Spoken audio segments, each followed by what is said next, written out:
Bonsoir à tous. Un grand merci d'être là ce soir pour une nouvelle séance sur invitation de l'espace régional de réflexion éthique. Vous êtes plus de 250 à vous être inscrits à cet événement, à avoir répondu à notre invitation ce soir pour débattre du thème de l'humour et s'interroger sur la place qu'il convient de lui donner dans la relation de soi. Ce qui, soit dit en passant, dépasse nos espérances et bat le record d'inscription à ce jour depuis 5 ans. Depuis 5 ans que nous existons, initialement espace de réflexion éthique Languedoc-Roussillon, puis Occitanie. Donc je me présente, je suis Pascaline Rocher, la directrice déléguée de l'espace de réflexion éthique Occitanie. Jacques Bringer, président de l'espace éthique Occitanie, est là aussi pour vous accueillir, ainsi qu'Aurélie Prichantelli, la secrétaire qui m'aide à préparer ces soirées. Donc ces rencontres thématiques sur le site de Montpellier sont devenues de vrais rendez-vous transdisciplinaires et transgénérationnels. Leur vocation, vous le savez, est d'aider chacun, qu'il ou elle soit professionnel de santé ou d'autres secteurs en rapport avec le soin, étudiants, patients, citoyens tout simplement, à appréhender la complexité des sujets en lien avec l'éthique du soin, la bioéthique et les questions soulevées par les progrès scientifiques et les évolutions socio-culturelles, transformations qui s'opèrent ces derniers temps à un rythme parfois vertigineux, à tel point qu'il n'est pas facile d'en mesurer tous les tenants et aboutissants. Notre ambition, c'est avant tout d'offrir quelques repères en aidant à se poser les bonnes questions, quitte à sortir un peu ébranlé de ces rencontres, comme en témoignent certaines personnes qui y assistent et viennent partager leurs ressentis avec nous après coup. Mais on l'espère enrichis dans leur perplexité. La vocation de ces rencontres, comme de toutes les activités de l'espace éthique, est aussi de chercher toujours à améliorer les relations entre patients et soignants. Cette soirée s'inscrit dans ce cadre. Alors, ce soir, la question que je me pose inévitablement, c'est pourquoi tant de monde présent pour traiter de la place de l'humour dans la relation de soins. Vous êtes venus, si j'en crois les inscriptions, du centre et du pourtour montpelliérain, bien sûr, mais aussi de Béziers, de Narbonne, de Sète, de Nîmes, d'Alès, d'Uzès, de l'Aveyron.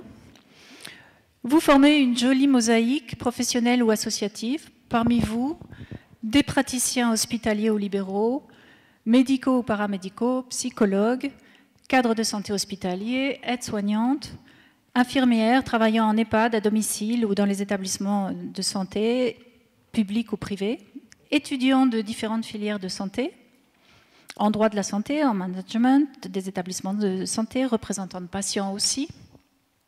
J'en passe, pardon, mais l'idée est de donner un aperçu de la diversité du public et de sa richesse.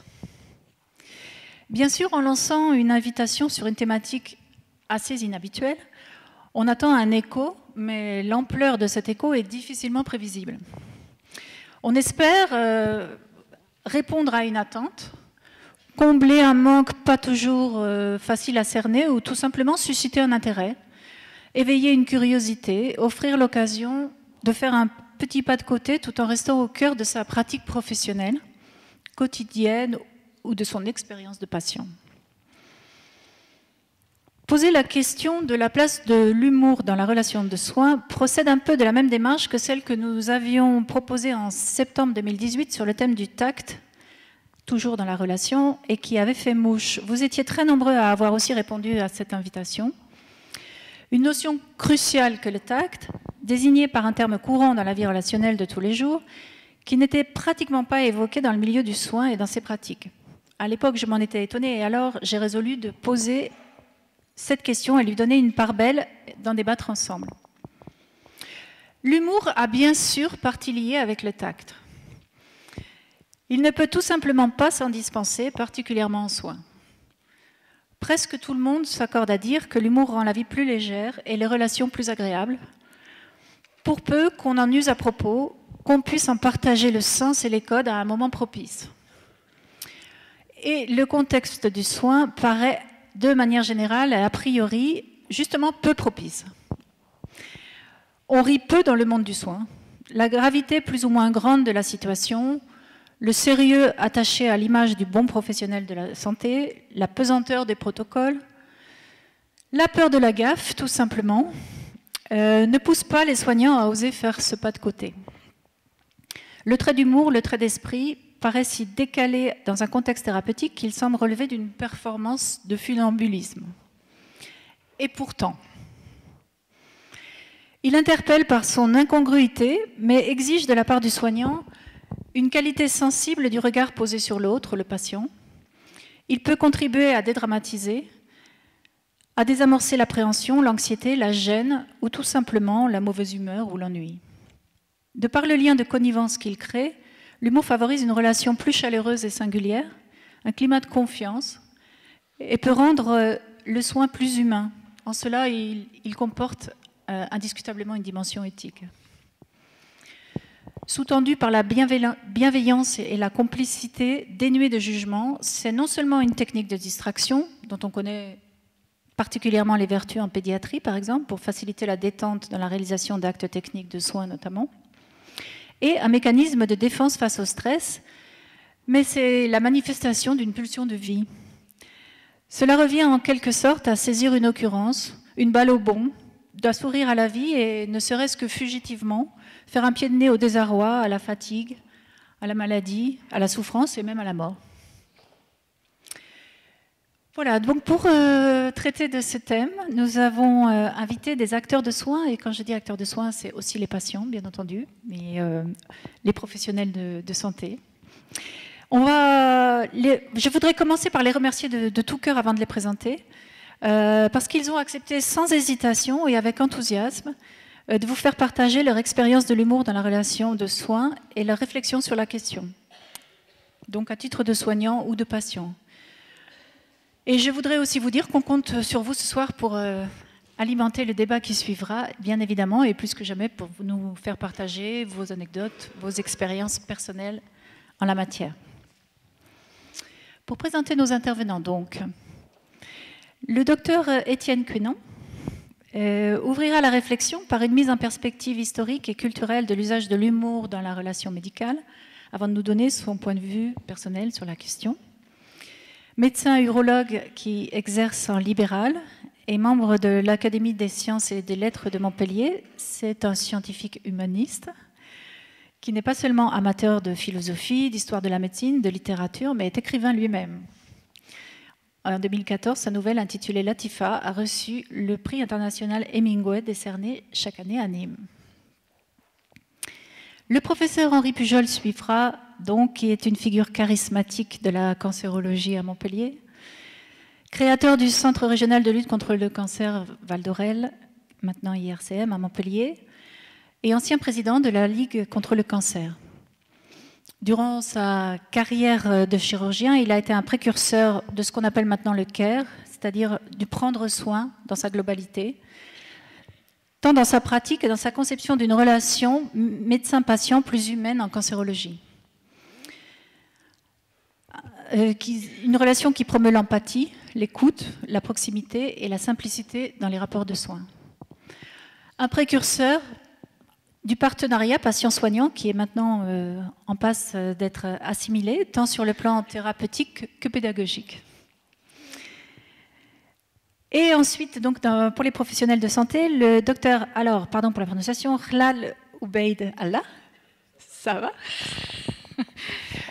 Alors, il présente un profil pour le moins atypique, mais fait sur mesure pour traiter de l'humour en soins, puisqu'il mène de front une double activité professionnelle, interne en cardiologie venue du Maroc et actuellement en résidence au centre hospitalier de Perpignan. Il consacre aussi une partie de son temps à la scène en tant qu'humoriste, dans un duo appelé Les Inqualifiables, au Maroc, mais aussi en Europe, aux États-Unis et bientôt en Asie, mais en arabe seulement pour l'instant. Donc c'est un peu frustrant. Mais ça viendra. C'est à titre d'interne en cardiologie qu'il témoignera ce soir de sa pratique et de sa conviction que l'humour a un rôle à jouer dans les soins. Et enfin, puisqu'il était difficilement concevable de ne pas donner la parole aux patients dans ces échanges et d'en inviter certains, nous avons deux patients qui viendront témoigner ce soir.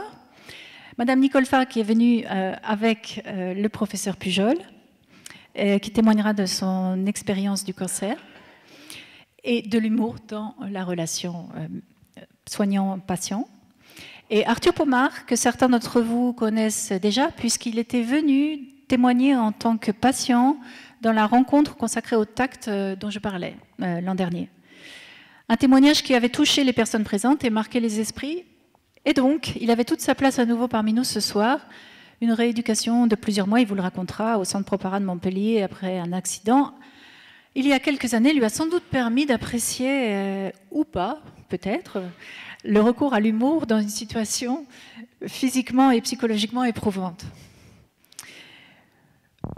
Voilà, et écoutez, je laisse la parole au docteur Étienne Quénan, et puis peut-être vous aurez quelques instants pour réagir, mais ensuite on fera un débat après l'intervention de tous les personnes qui participent.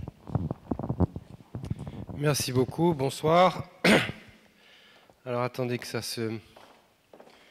Oui, effectivement, a priori, comme ça, l'humour et le soin, c'est pas, ça se colle pas facilement, mais pourtant, finalement, dans les pratiques, ça se fait. Alors, oui, mettez-le en diaporama, c'est gentil. Alors, moi, je vais vous dire d'abord que des choses triviales, que vous connaissez tous, que tous les médecins connaissent et que tous les malades ont entendu.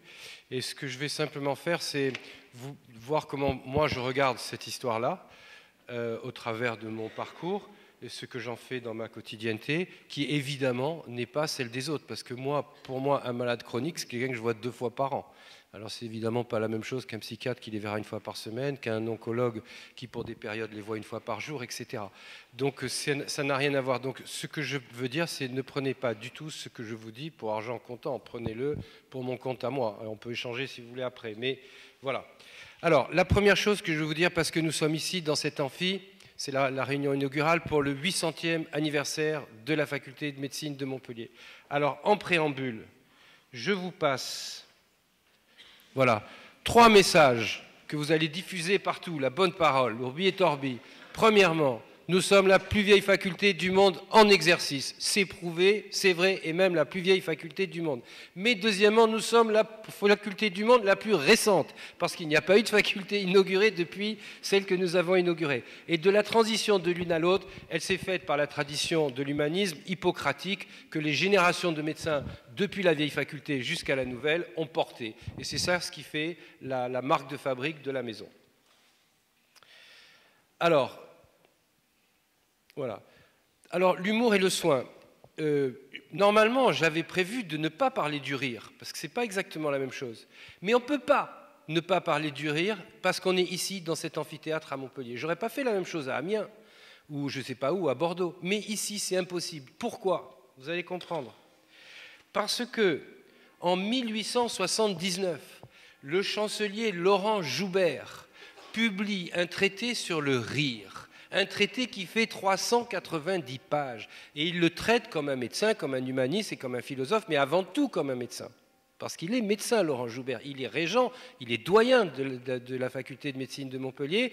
Il est de ce temps béni de Rondelet, le grand Rondelet, et bien entendu de Rabelais. Il a 25 ans de moins que Rabelais, mais c'est la même génération, ils se connaissent. Et la question de savoir, c'est, au fond, pourquoi est-ce qu'il fait un traité sur le rire? C'est absolument pas... C'est bizarre quand même. Mais moi, je pense qu'il fait un traité sur le rire parce que la Renaissance, c'est le moment où l'homme se détache du joug de son Dieu. C'est-à-dire qu'il prend position, il commence à exister en dehors de son Dieu. C'est-à-dire qu'il n'est pas sans arrêt en train de racheter quelque chose. Et donc, le rire et le propre de l'homme commence à prendre toute sa dimension, et je pense que c'est pour ça qu'il le fait, parce que ça a une grande portée à ce moment-là. Et lui, d'ailleurs, il dit « Il n'y a rien de plus merveilleux que le rire, lequel Dieu a donné aux hommes d'entre tous les animaux comme étant le plus admirable. » Donc, voilà. Alors, je suis obligé de dire quelques mots de ça. Vous allez voir, ce n'est pas si inintéressant que ça.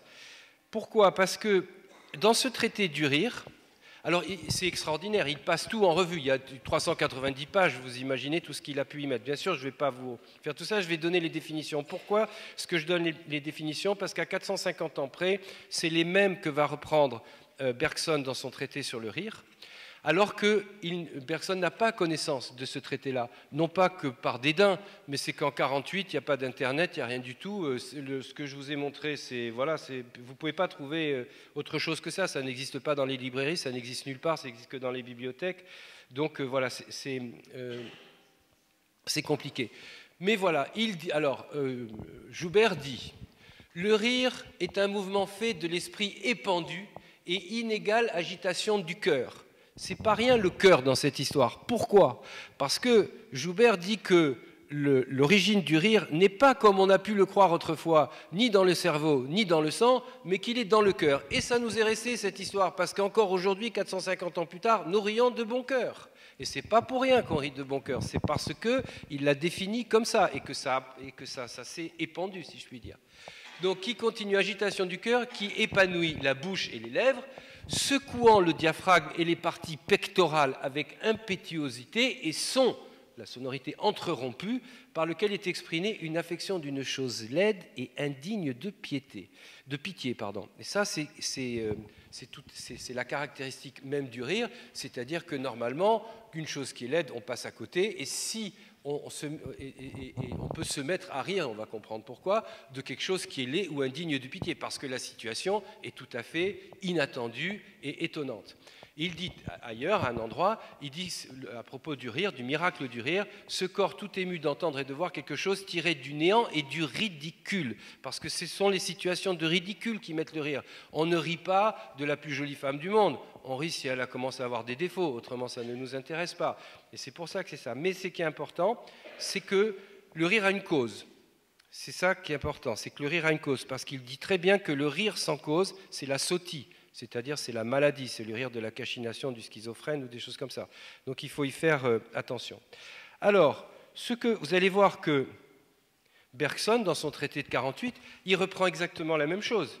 Il n'y a pas de comique en dehors de ce qui est proprement humain, puisqu'il nous a bien dit tout à l'heure que c'est ce qu'il a donné à l'homme, lequel Dieu a donné à l'homme. Le rire doit avoir un caractère social. Je pense qu'il faut plutôt l'entendre au niveau de société que de social dans les sens social pur et dur. Évidemment, le comique est accidentel et inconscient. Autrement, il n'apparaît pas. S'il n'est pas attendu, on ne peut pas rire. Ça, c'est très important. Et il fait la différence entre la comédie et la tragédie. C'est important. Dans la comédie, vous riez du genre. C'est-à-dire que vous riez du faux cul, c'est tartif. Vous riez du malade imaginaire. Vous riez de tout ce que vous voudrez. Vous riez du cocu. Vous riez de l'adultère chez Feydeau. Mais vous ne pouvez pas rire de Madame Bovary et de sa situation adultérine. Parce que la tragédie se concentre sur les personnages et non pas sur les genres. Vous pouvez rire, par exemple, du fait que la connerie humaine fait qu'à l'époque des Grecs, on va jusqu'à sacrifier ses propres enfants pour avoir la bénédiction des dieux. Mais vous ne pourrez pas rire d'Iphigénie, ce n'est pas possible. Donc, il faut faire cette différence entre la comédie et la tragédie. Et pourquoi est-ce qu'il y a cette différence? Eh bien, il y a cette différence parce que le plus grand ennemi du rire, c'est l'émotion. Si effectivement le type qui va taper le pied dans le chapeau où on a mis la pierre, si déjà il vous fait pleurer parce qu'il est tout malingre, il est tout machin, et puis vous le connaissez, en plus vous le connaissez, il va se casser la gueule dans le truc, vous ne riez plus. Donc l'émotion, évidemment, est le premier ennemi du rire. Et c'est là qu'on va voir les différences avec l'humour. Ça nous permet de voir un peu ce qu'est l'humour. Évidemment, l'humour, surtout dans ce qui nous concerne, parce que c'est un humour, j'allais dire, restreint, c'est un humour entre deux personnes, c'est un humour de confessionnal. C'est pas quelqu'un qui fait de l'humour dans un dîner en société. Pas du tout. Ça traite de l'esprit. Bien sûr que ça traite de l'esprit, mais ça traite dans quelque chose qui est clos. Donc, le rire doit avoir un caractère social. Ici, non, pas tellement. Le rire est accidentel et l'humour est accidentel, peut-être, inconscient, jamais. L'humour, c'est un trait d'esprit, c'est bâti, c'est scientifiquement bâti, c'est complètement conscient, ça n'a rien d'inconscient, ça n'a rien d'involontaire, ça n'a rien de surprenant, c'est complètement bâti.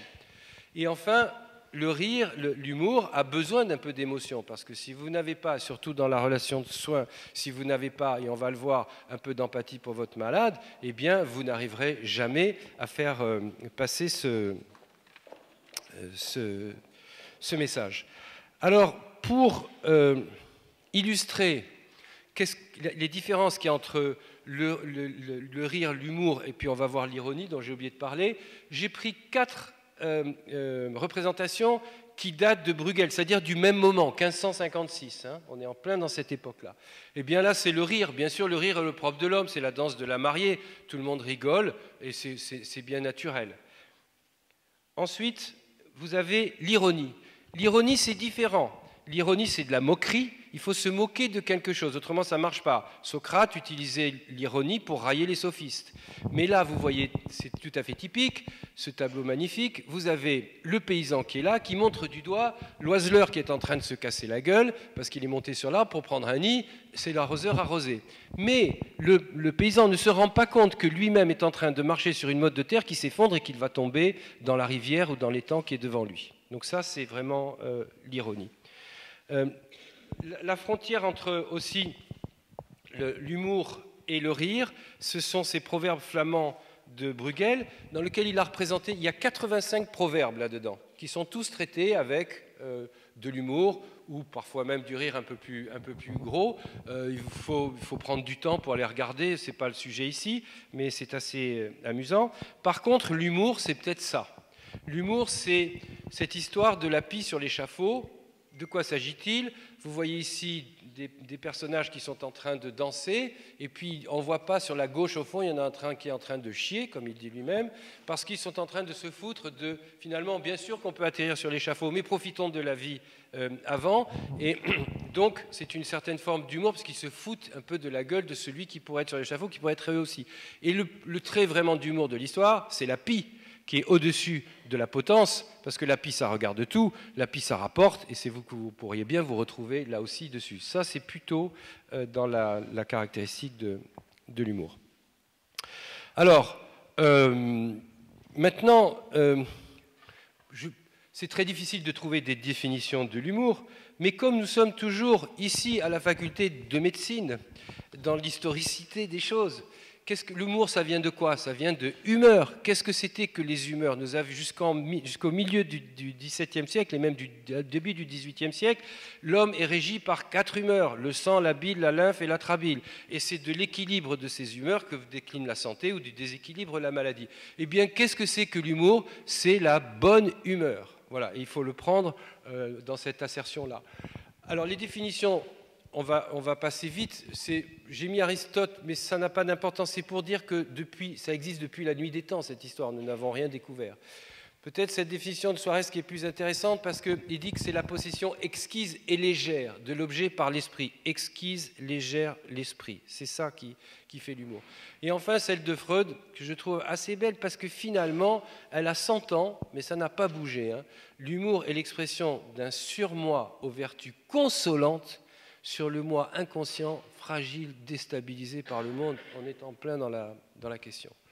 Enfin, ce que je vous ai dit tout à l'heure, hein, dans le soin, se rappeler qu'il n'y a que 2 acteurs sur la scène et qu'il n'y a pas de spectateurs. C'est ce qui fait la grande différence avec le reste.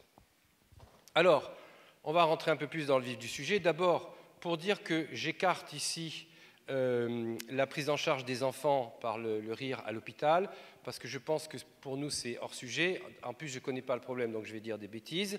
Et enfin, c'est délégué à des professionnels du rire, donc c'est différent. Ce n'est pas du tout une critique, c'est simplement que je pense que ce n'est pas exactement dans mon sujet. Parce que effectivement, les médecins, ça rit assez. Hein. On n'est pas, bien sûr que pour que l'humour marche, il faut qu'on ait un peu d'entrain à rire. Et d'ailleurs, les internes, ils ont cette faculté. On connaît bien la paillardise des carabins, oui, c'est ça, des étudiants, des internes, les salles de garde. Mais au fond, qu'est-ce que c'est que le rire dans ces cas-là? C'est un exutoire. C'est un exutoire parce que voilà que tout d'un coup, vous êtes confronté avec la maladie et avec la mort. Et ce n'est pas n'importe qui est confronté à ça. C'est des gens qui sortent de l'adolescence. Vous avez 20 ans, vous avez passé votre bac à 17 ans, 3e année, ça y est, vous y êtes. Donc, a priori, il y a une propension à pouvoir rigoler de la maladie et même de la mort. Et pourtant, l'histoire du rire dans le soin, ça ne va pas de soi. Ça ne va pas de soi, et plus le temps avance, et moins ça va de soi. Pourquoi? Parce que l'exercice de la médecine, bien sûr, quand vous êtes au sein de votre cabinet, vous faites ce que vous voulez. Mais quand vous êtes au sein de l'hôpital, vous faites plus ce que vous voulez. Parce que quand vous regardez dans un hôpital, 3 médecins qui marchent et qui discutent avec leur blouse, vous les reconnaissez tout de suite. Je ne dis pas qu'ils sont en train de s'esclaffer de rire, mais enfin, c'est plutôt assez joyeux. Mais par contre, si vous croisez 4 administratifs avec le costume sombre et les dossiers sous le truc, vous avez l'impression que c'est un croque-mort qui va chercher ses clients. Pourquoi ? Parce que l'administration, par définition, c'est pas que les gens sont comme ça, c'est pas une question, c'est pas lié aux gens, aux personnes, bien entendu. L'administration est sans empathie. Quand vous recevez un papier d'une administration, c'est épouvantable, quoi.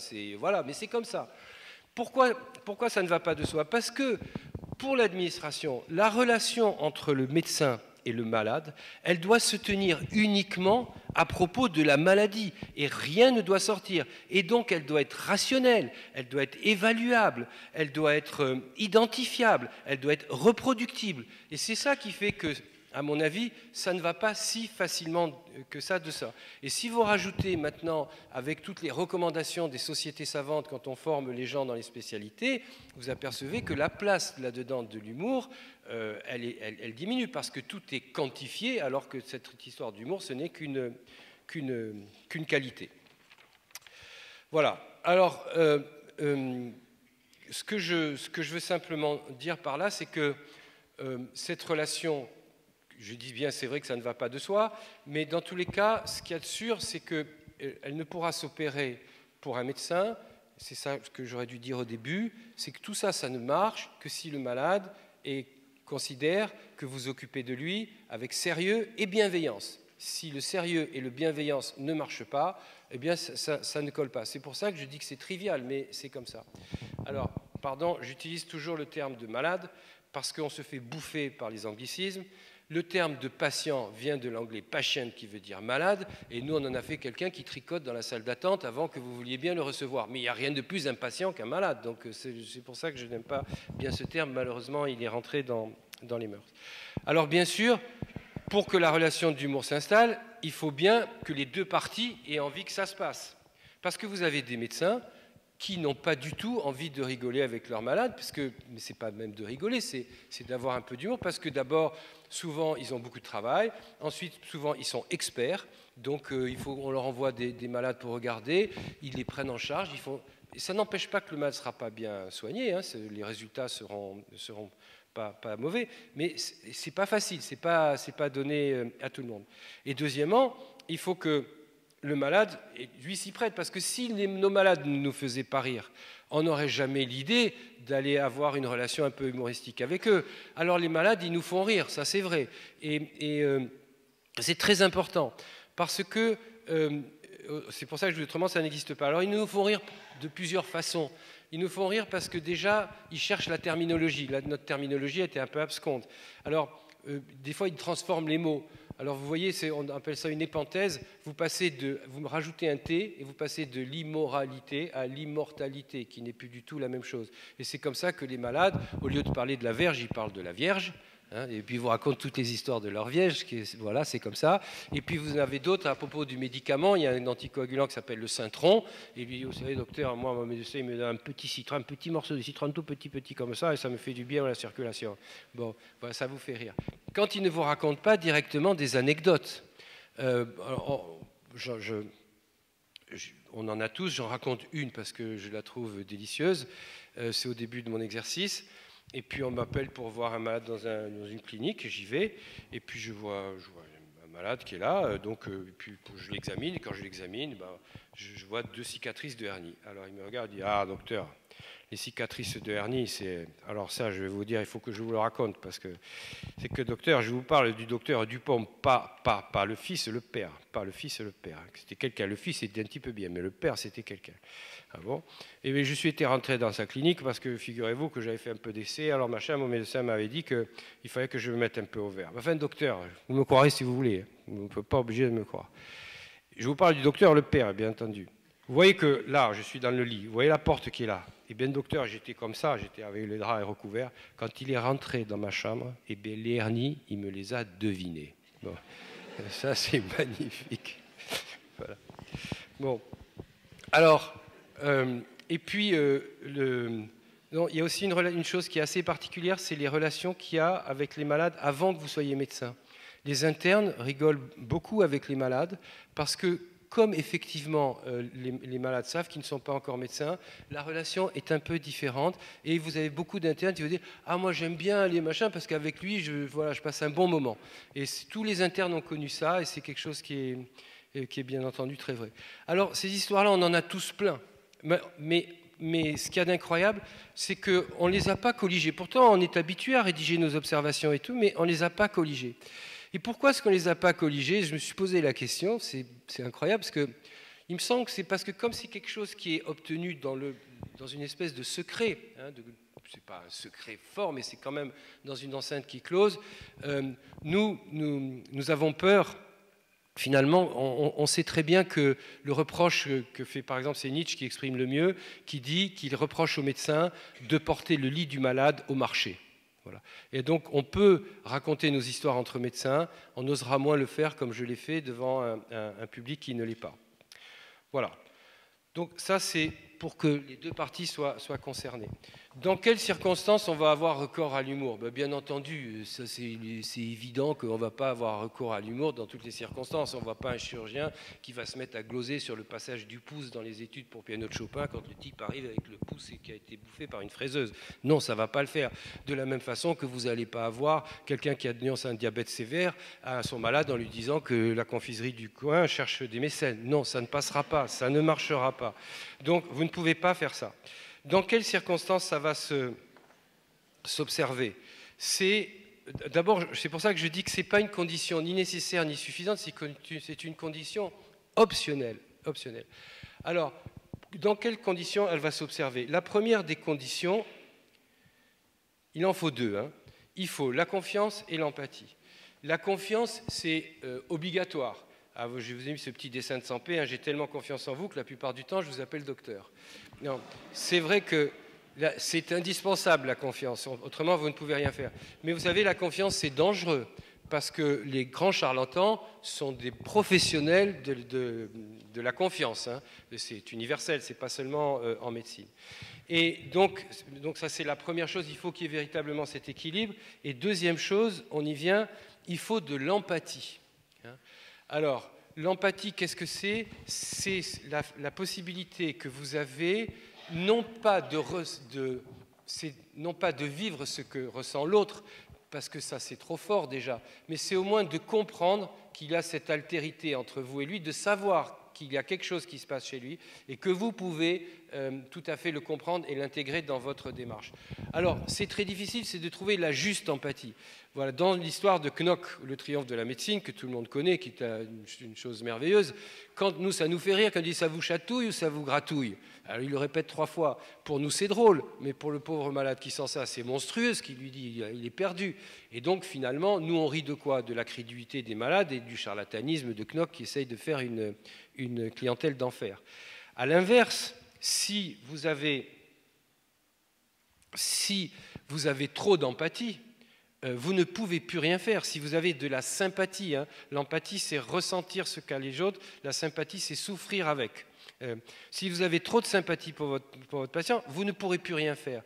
Pourquoi vous ne pourrez plus rien faire? Parce que si vous vous effondrez, parce qu'au moment où il arrive, la petite a raté son examen de 6e pour lequel c'était très important et que vous vous mettez à vivre et vous souffrez avec lui de ce petit problème familial, vous ne pourrez plus rien faire non plus. Et ça pose le problème, cette histoire de l'empathie et de la sympathie, c'est qu'il ne faut pas confondre, juste avant dans l'histoire de l'humour, tout ce qui peut se passer avec la convivialité qui est autour de la médecine. Bien sûr, ça n'empêche pas d'être convivial. Lorsque vous recevez un malade dans votre bureau, vous n'allez pas lui faire la tronche, vous allez essayer de dire bonjour avec le sourire et d'être un peu convivial et chaleureux. Et ça, c'est la difficulté qu'il y a dans l'exercice de la médecine pour, par exemple, les gens qui sont installés dans les campagnes et qui connaissent tous les malades et qui les tutoient. Assez souvent, c'est pas facile parce que ça fait pas forcément une médecine de très bonne qualité parce qu'ils les voient dans la rue, chez le boulot, ah j'ai un peu mal ici, j'ai un petit peu de truc dans les yeux, bon mais tu me raconteras ça dans 10 jours, là j'ai un peu de douleur dans le truc, oui mais tu as vu tout ce que tu t'es mis hier soir, et puis 3 mois après il fait un infarct. À l'inverse aussi, ça peut avoir un autre sens. S'il le voit passer dans la rue, il dit tiens je ne l'ai pas vu depuis 3 mois, c'est pas normal que ce type marche comme ça, il va aller s'en occuper, ce qu'il ne serait pas fait spontanément. Mais voilà, il faut faire attention. Alors, donc, moi je pense que quand ces conditions sont présentes, c'est-à-dire la juste empathie et la confiance, alors moi je raconte ça, c'est dans mon exercice personnel, c'est que tout d'un coup, c'est comme dans les relations d'énergie quantique, c'est-à-dire que vous passez d'un niveau d'énergie à un autre niveau d'énergie.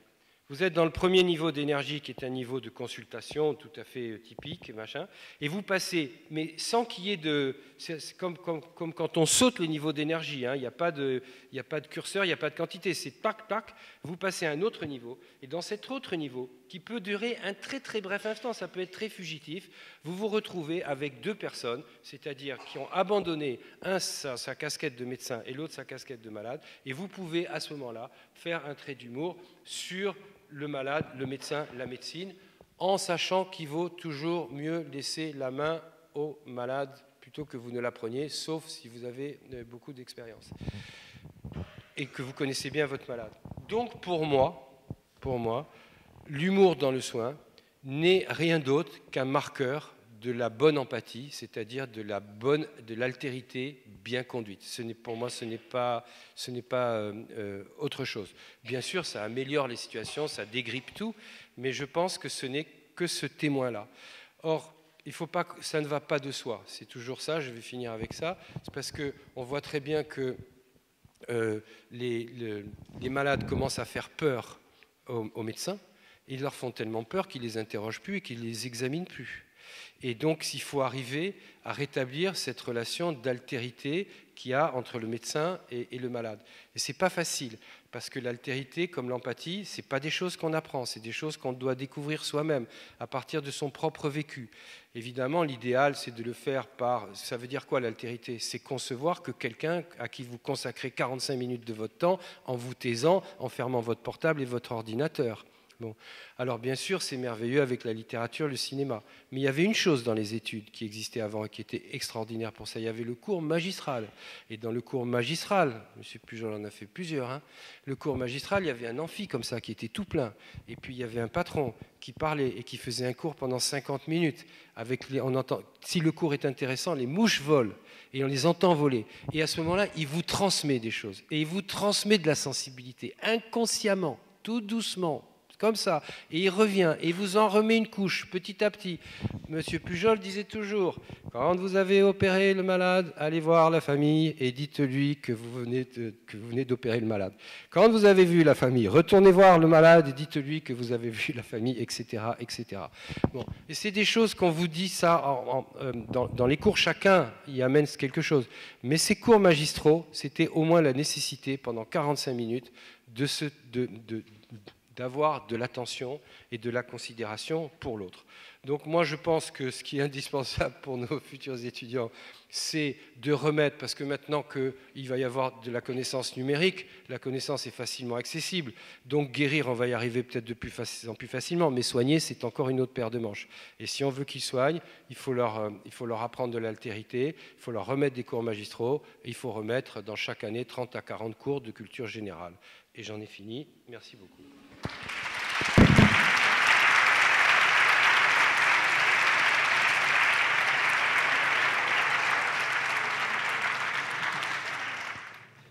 Je vais enchaîner sur le cours magistral.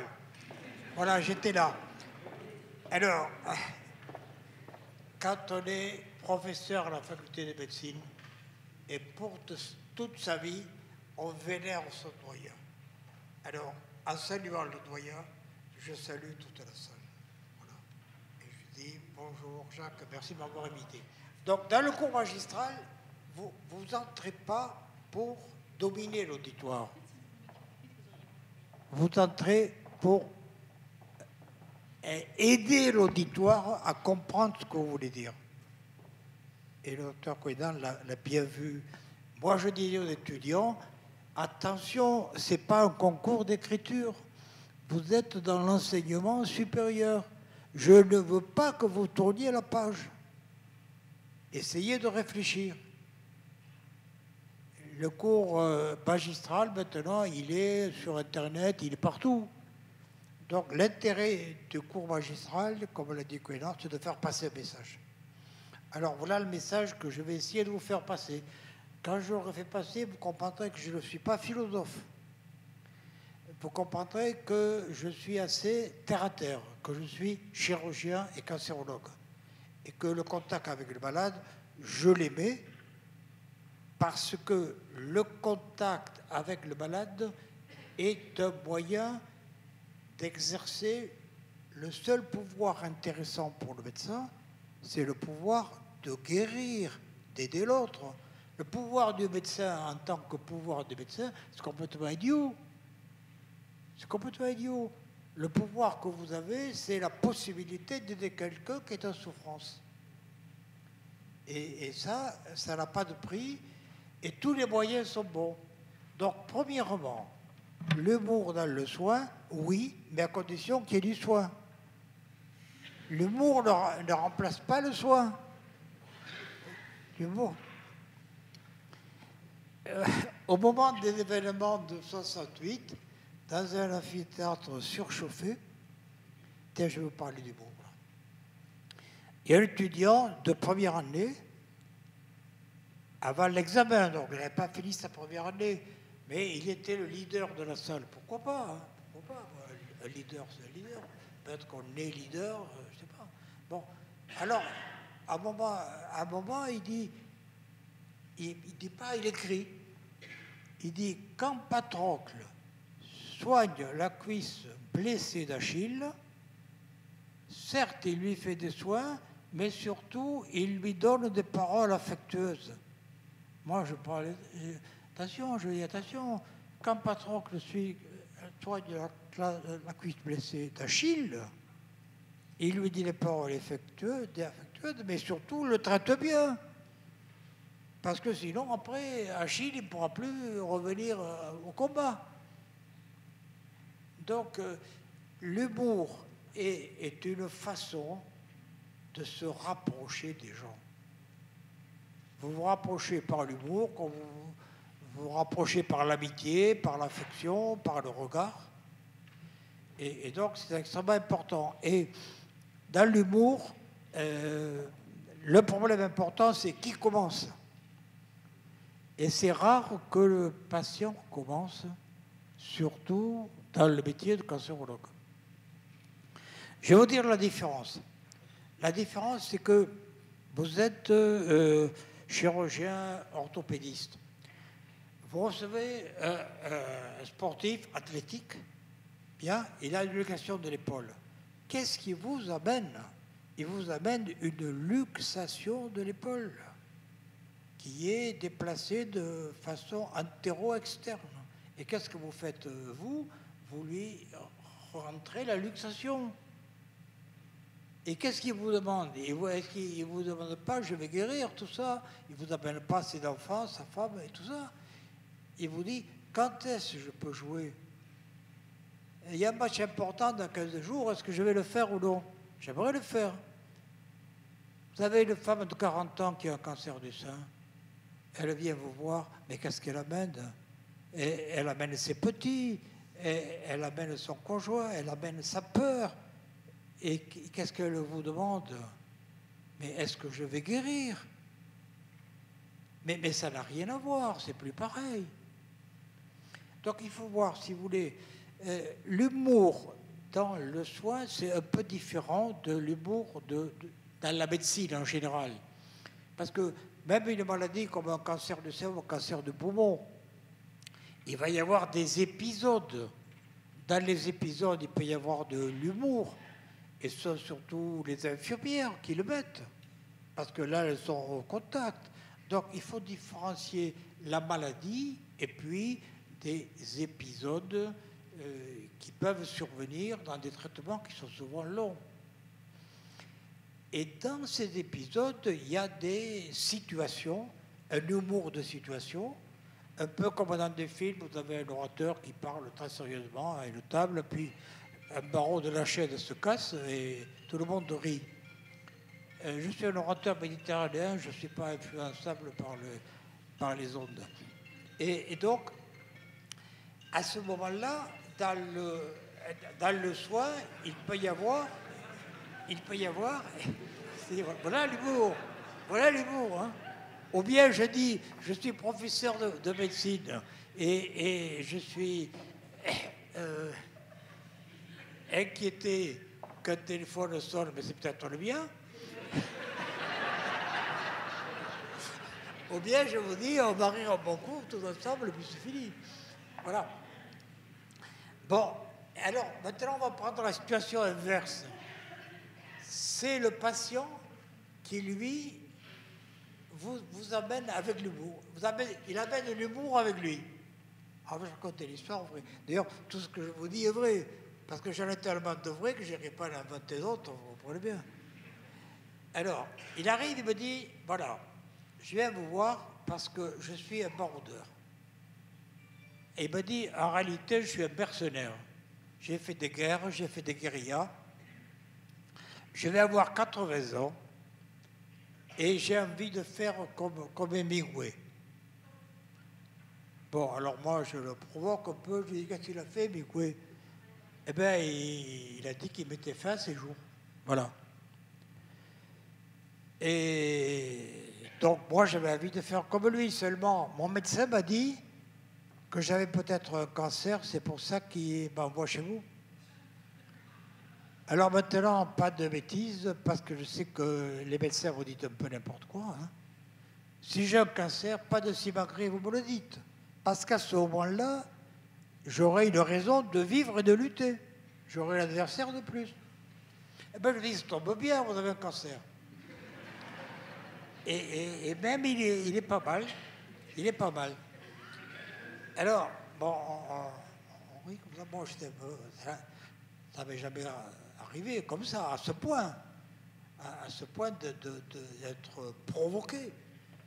Ah ben maintenant, bon, vous me traitez, c'est fini. Maintenant, autre chose.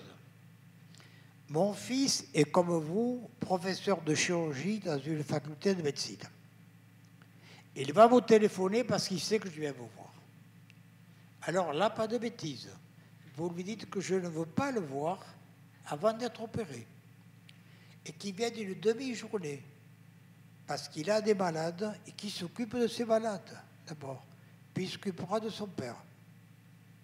Bon, je lui dis d'accord, on continue comme ça. Ça s'est bien passé avec cet homme-là. Et il est revenu à peu près 4 ou 5 semaines après, en consultation de contrôle.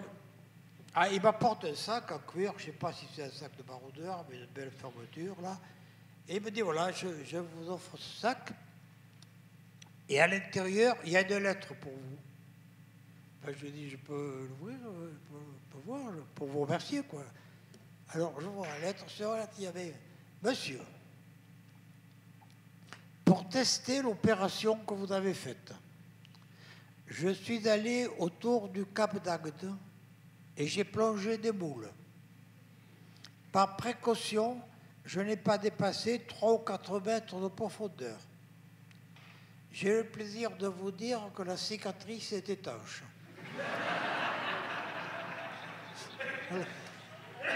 Voilà.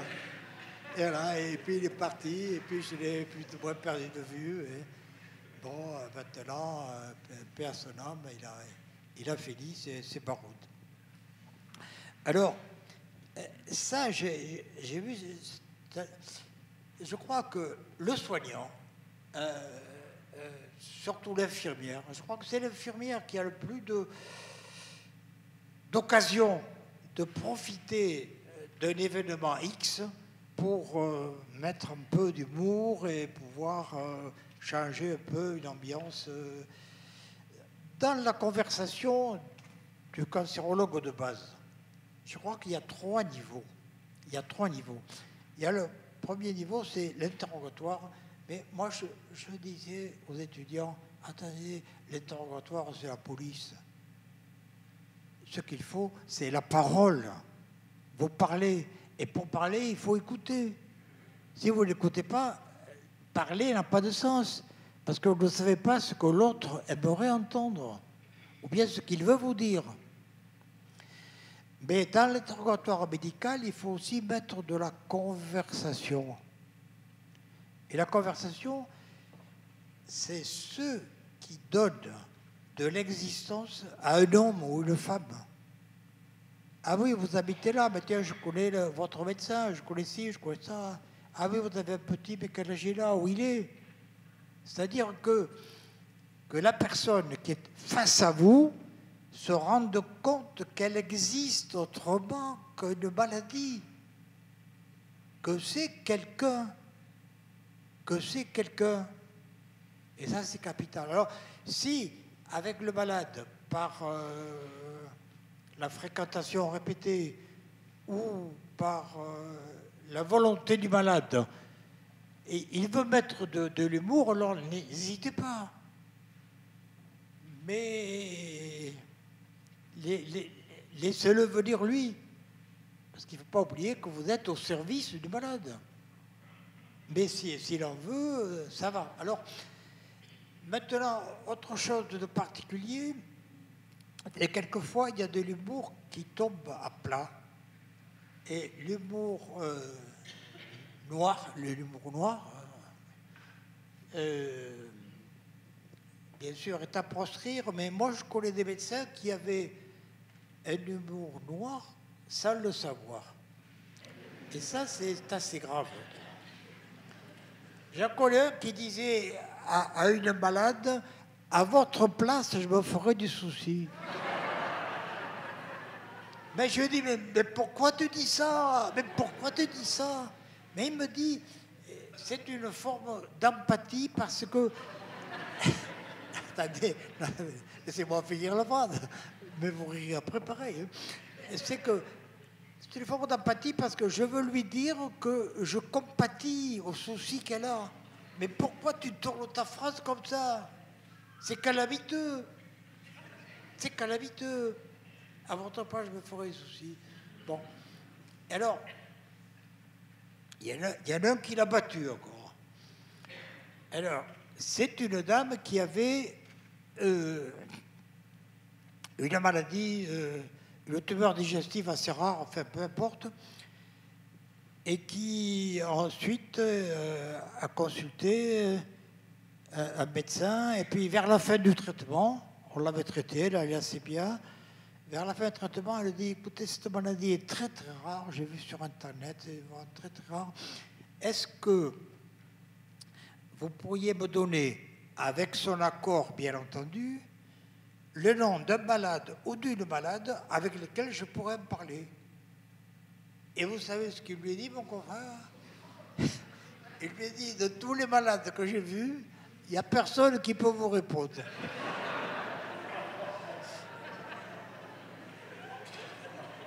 Bien entendu, elle m'a téléphoné. Et moi, je lui ai parlé un peu mieux que ça. Et elle m'a fait venir chez elle, elle était opticienne. Et elle m'a offert une paire de lunettes de monture, Jean Reno. Vous vous rendez compte, Jean Reno? En partant de chez moi, j'ai dit, est-ce que tu leur portes les lunettes Jean Reno? Puis j'ai dit non, c'est idiot, parce qu'ils auraient besoin d'une paire de lunettes pour croire que tu dis vrai. Non, mais c'est pour vous dire que quelquefois les choses sont complètement tordues, quoi. Parce que ça, c'est vraiment abominable, vous comprenez? Vraiment abominable. Alors, il y a aussi l'humour que l'on peut voir dans d'autres circonstances que la maladie, par exemple la prévention ou des non-malades. Alors, j'avais une personne qui venait me voir assez souvent et elle était religieuse et elle était cancérophobe. Et alors moi, je n'arrivais pas à la convaincre qu'elle était cancérophobe, mais qu'elle vienne me voir un peu moins souvent quand même. Bon, et un jour, j'ai cru faire de l'humour. Vous allez voir, c'est tombé à plat. Je lui dis, voilà, on m'a dit que les religieuses étaient fiancées à Dieu et que la mort, c'est la grande fête, c'est le mariage. Alors, je lui dis, mais si vous avez une maladie grave, peut-être ce sera le mariage. Mais elle me dit, monsieur, vous oubliez que je suis célibataire et que je veux rester célibataire. Voilà. Donc, mais elle est venue moins souvent quand même. Elle est venue moins souvent. Donc, je voulais dire aussi, comme l'a dit mon ami Quenon, c'est que les mots, vous l'avez remarqué dans la vie, que ce soit la vie politique, économique, regardez parler les politiques maintenant, c'est agréable de voir tout ce qu'ils peuvent dire. Bon, que les mots, les mêmes mots, n'ont pas le même sens, selon celui qui les prononce. Ou bien le mot un peu différent. Un jour, je vois une consultante qui était très, très dépressive. Elle me dit, mon médecin m'a fait beaucoup de peine, et en plus, c'est vous qui lui auriez écrit ce qu'il m'a dit. Je lui ai dit, qu'est-ce qu'il vous a dit? Il m'a dit, vous prendrez ce comprimé, c'était une anti-hormone, vous comprenez, après le cancer du sein, vous prenez ce comprimé jusqu'à votre mort. Je lui ai dit, mais attendez, mais il a mal de la lettre. Je lui ai écrit, je peux vous le dire, je lui ai écrit, elle prendra ce comprimé chaque jour pour consolider sa guérison. Mais elle me dit, mais pourquoi il m'a parlé comme ça? Et pourquoi il m'a dit ça? Donc il faut faire, effectivement, il faut faire très attention.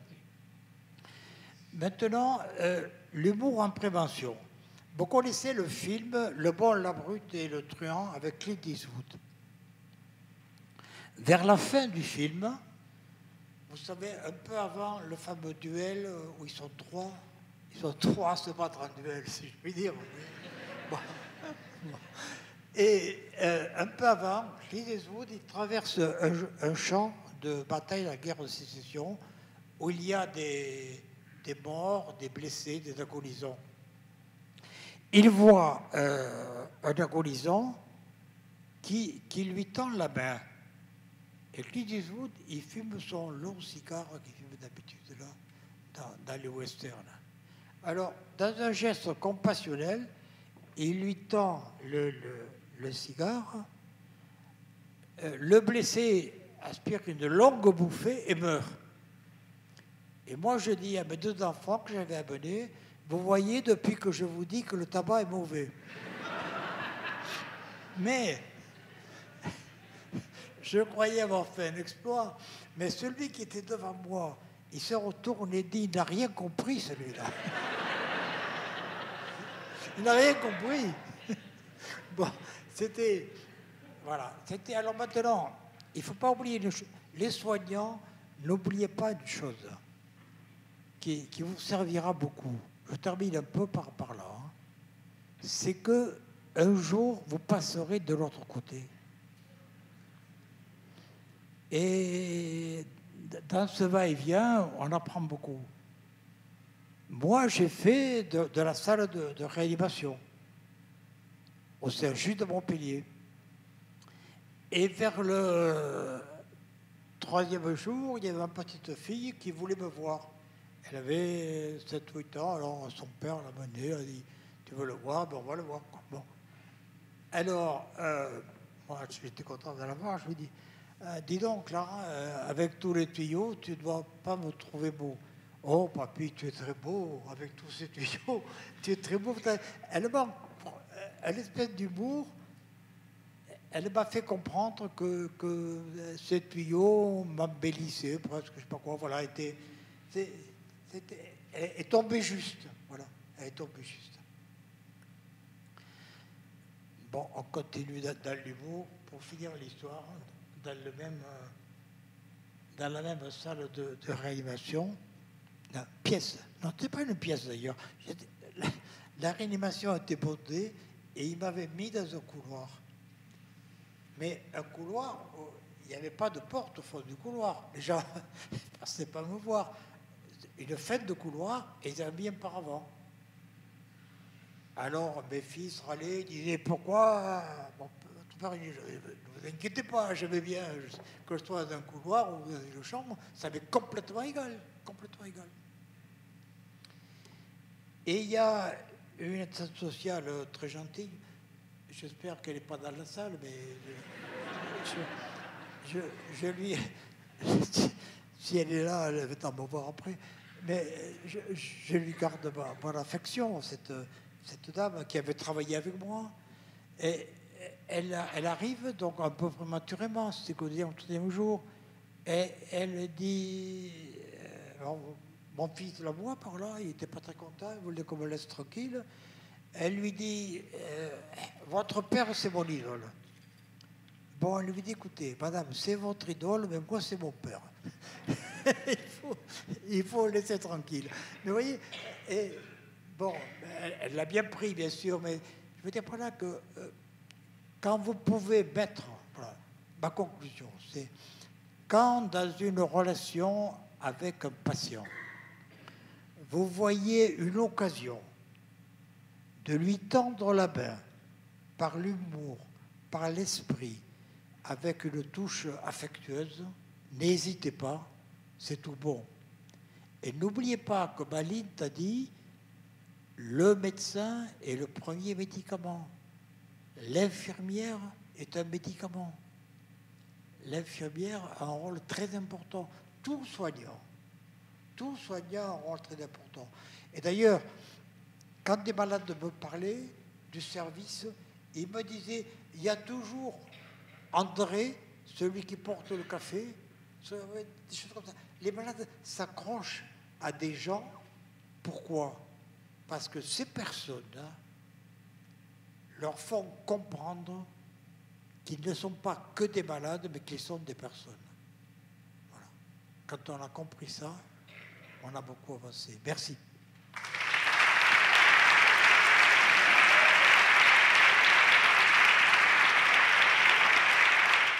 Bonsoir. Ça fait plaisir d'être là. Merci beaucoup pour toutes les informations. Je sais ce que vous dites. Vous dites, il est médecin et humoriste. Comment il fait? Je vais vous dire. Un mot, pour moi en tout cas, c'est l'amour. Moi, j'ai toujours voulu depuis mon jeune âge. Depuis mon jeune âge, j'ai toujours rêvé d'être médecin cardiologue. D'ailleurs, j'ai déjà une vidéo, une image avec mon père qui est prof universitaire, qui me dit « Tu veux faire quoi par la suite ?» Je lui dis « Je veux être cardiologue. » Mais j'ai une mère qui est super drôle. Super drôle. Peut-être parce que mon père il a tellement stressé dans sa vie que pour elle, l'humour, c'était le seul moyen d'évacuer. Mais qui m'a beaucoup inspiré. Donc, j'ai eu l'apprentissage universitaire et l'envie d'évoluer à travers mon père et beaucoup d'humour à travers ma maman. Et donc, du coup, j'ai réussi à grandir en ayant cette double casquette. Alors j'arrive à l'âge de 17 ans, j'ai eu mon bac, le Maroc.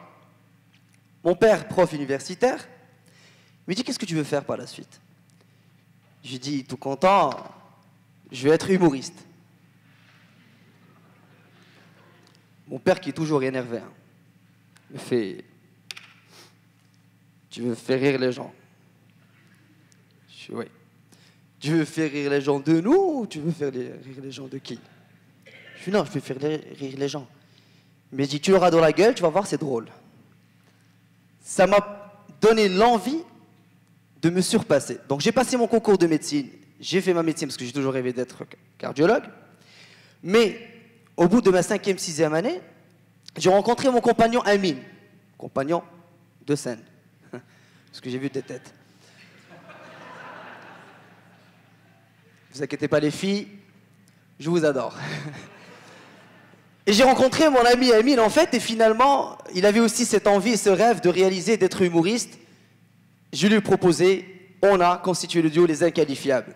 J'ai continué ma carrière médicale, j'ai passé mon concours et j'ai commencé ma carrière de cardiologue. Alors, à partir de ce moment-là, où j'avais la double carrière, à chaque fois que je partais à l'hôpital, je voyais devant moi des situations, surtout au Maroc, où c'est des situations très très difficiles, des patients qui venaient et qui ne comprenaient pas ce qui leur arrivait.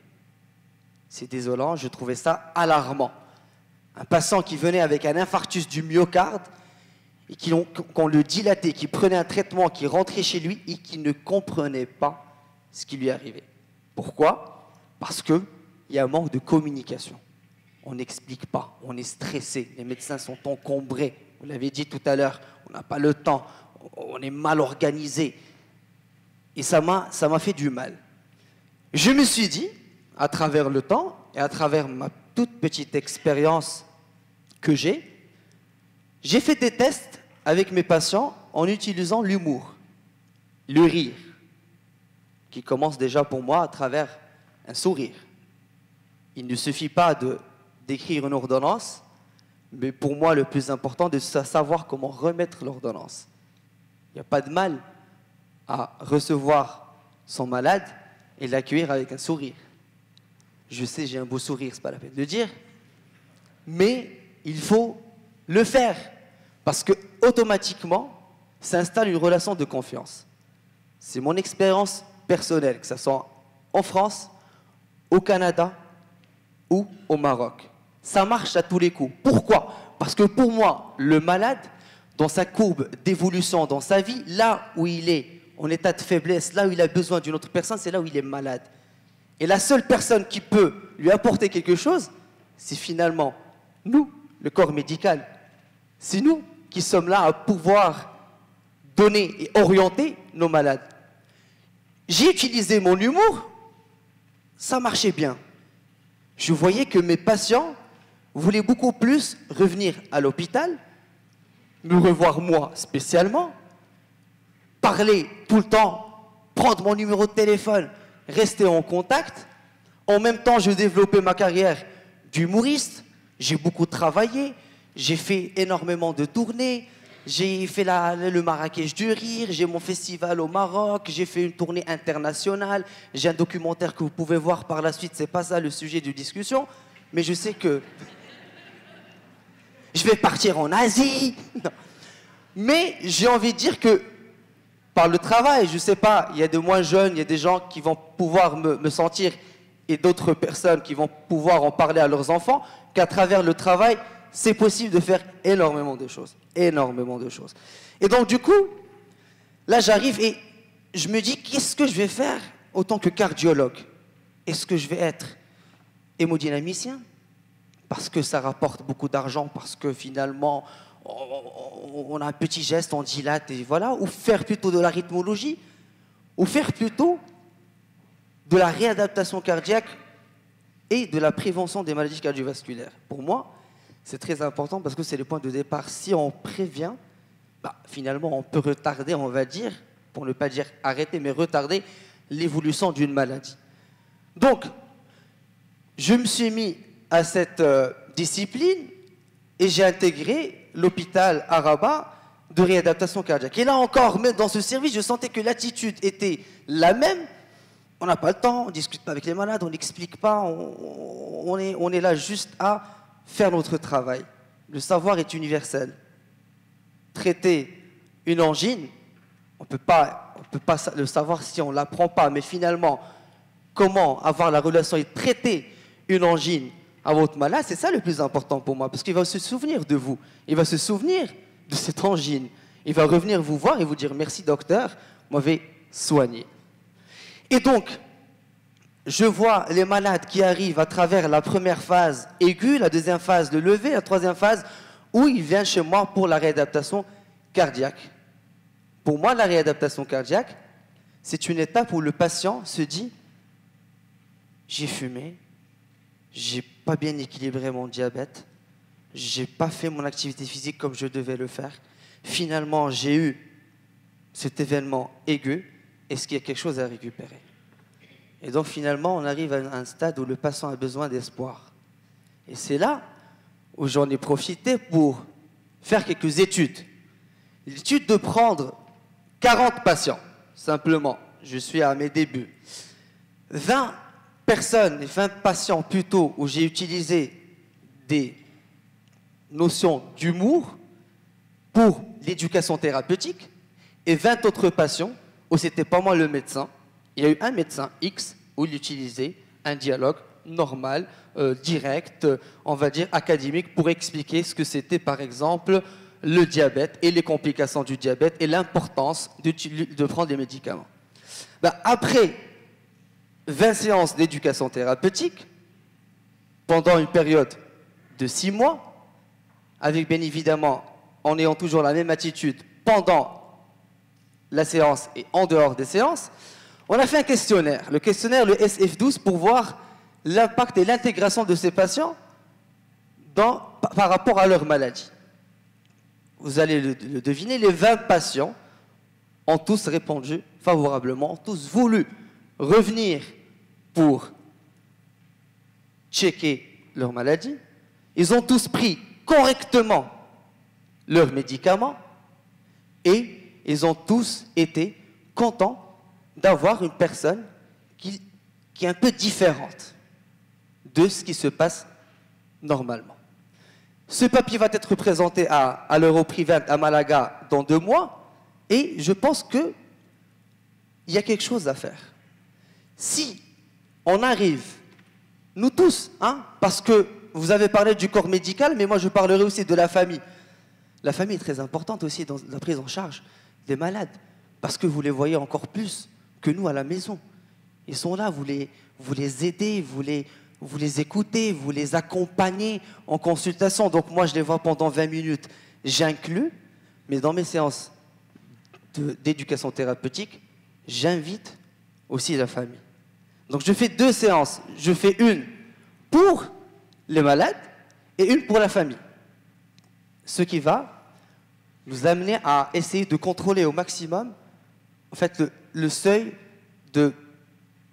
d'intégration, comme je l'ai dit, du malade par rapport à leur maladie.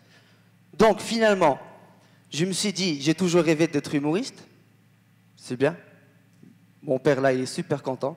Quand il me voit en train de faire des tournées et tout, il me dit à toute la famille, ses amis, « Ah, t'as vu mon fils, il a joué aux États-Unis » Je lui dis, « Tu te rappelles le jour où tu m'as dit, tu l'as vu ?»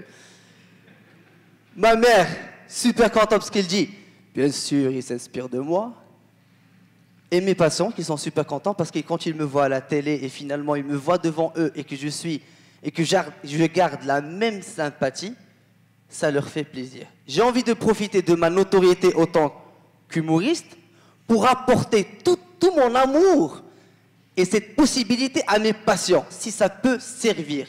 Et je sais que ça va servir. De toutes les manières, moi je vous promets, et je promets à tout le monde que je resterai toujours comme ça, pour le meilleur et pour le rire. Voilà. Avant de quitter, excuse-moi, je voudrais juste, j'ai fait parce que je me spécialise aussi en imagerie cardiaque, et dernièrement, il y a 3 jours, j'ai fait une échographie transœsophagienne. Pour les gens qui ne savent pas ce que c'est, on vous met un tuyau de 30 cm au fond de l'œsophage pour avoir une meilleure appréciation de l'activité cardiaque. Et ça stresse les patients. Ça stresse énormément les patients. Et moi, j'arrive, je vois un patient super stressé, tout seul. Je le mets à l'aise. Et avec beaucoup d'humour, on met la sonde. Et j'ai eu un fou rire avec lui. On est en la sonde à l'intérieur, ne vous inquiétez pas, ce n'était pas dangereux. Et à la fin, j'ai pris un témoignage pour vous dire ce que je vis chaque jour avec mes malades. Mais j'ai voulu prendre juste un témoignage pour vous dire ce que le malade ressent après l'avoir mis à l'aise, après lui avoir expliqué, après avoir rigolé avec lui de tout et de rien. Il faut s'inspirer de la situation X et de partir d'un événement que vous vivez ensemble et de partir en humour. C'est pas difficile parce que finalement, les Français ont beaucoup d'humour. J'ai remarqué ça. Vous avez beaucoup d'humour, hein? N'est-ce pas? Donc, voilà, je vous mets le témoignage. À travers sa voix, vous allez voir que c'est quelqu'un de... Je vais parler simplement, je vais la trouille. Il m'a mis à l'aise d'une façon extraordinaire avec son humour. Je ne vais pas parler correctement. C'est génial. Merci beaucoup. Merci beaucoup, c'était tout pour moi. Voilà.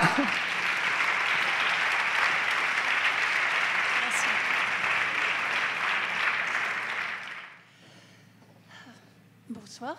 J'espère qu'on m'entend bien du fond. Non? Alors, je vais essayer de parler un petit peu plus fort. C'est mieux? Bon.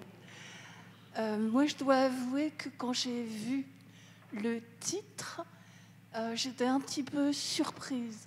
Alors, surprise, tellement surprise que moi qui suis persuadée d'avoir une bonne mémoire, je l'ai changé. Alors, c'est devenu quel est le rôle de l'humour dans la guérison. Puis je me disais non, c'est pas ça. Donc maintenant, c'est fini, je n'ai pas oublié. Et je me disais, c'est curieux, c'est bizarre. Et en réfléchissant, les souvenirs les plus... qui étaient encore les plus proches. Je suis un peu une ancienne combattante. Mes souvenirs remontent à plus de 20 ans. Donc, je me suis rendu compte que j'avais encore très présent à l'esprit des souvenirs drôles. Alors, je ne sais pas si c'est vraiment de l'humour, parce que, contrairement à ce qui était écrit, on n'est pas souvent seulement 2 acteurs quand on est à l'hôpital. Et on a souvent beaucoup de spectateurs. Donc, il faut faire avec. Et puis, je me suis bien amusée quand j'ai vu la petite caricature. J'ai tellement confiance en vous que parfois, je vous appelle docteur. Eh bien, moi, je pourrais dire l'inverse. J'ai tellement confiance en vous que parfois, je vous compare à Dieu. Et bon, comme quoi il n'y a pas que Michel Onfray qui parle du chirurgien comme d'un Dieu. Moi, j'ai de la chance. J'ai non seulement Dieu le Père, mais j'ai aussi Dieu le Fils.